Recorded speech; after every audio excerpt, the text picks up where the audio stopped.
All right, boys and girls, welcome again to the second video here. We're going to go back to the MNHS education site,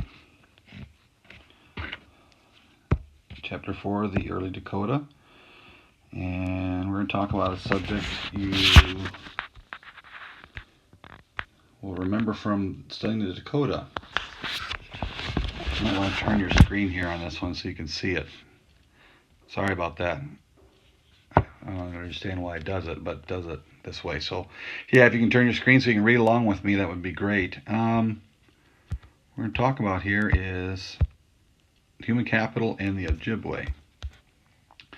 All right, everybody, I hope remembers what human capital is. Human capital, remember we studied the Dakota.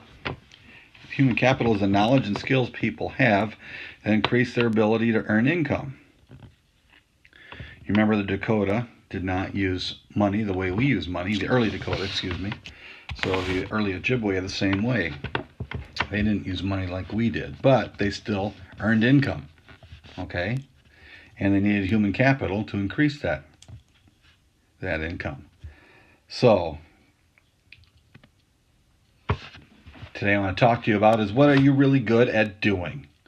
If you're really good at doing something, playing sports, you're good at school, maybe a life skill at home. If you're really good at doing something, don't you want to get better at it? Absolutely you do. So what do you do to get better at it?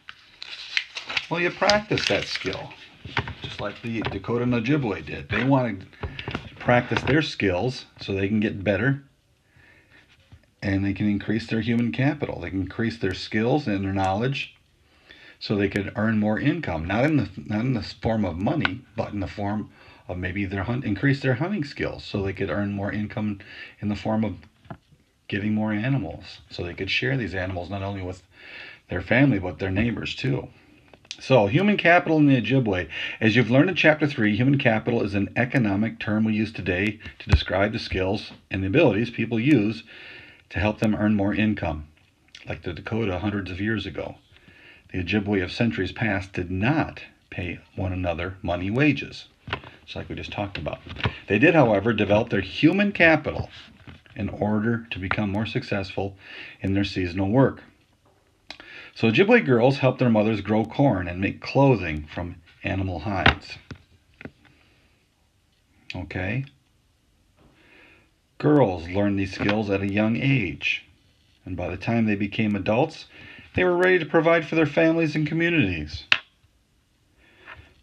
Those who worked hard to increase their human capital were highly valued among other people.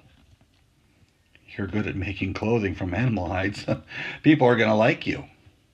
If you're not any good, you're not going to help your community. So you may have never thought of it this way, but by learning the information in this book, you are developing your own human capital. You are increasing your knowledge, and you're improving your reading, your writing, and your thinking skills.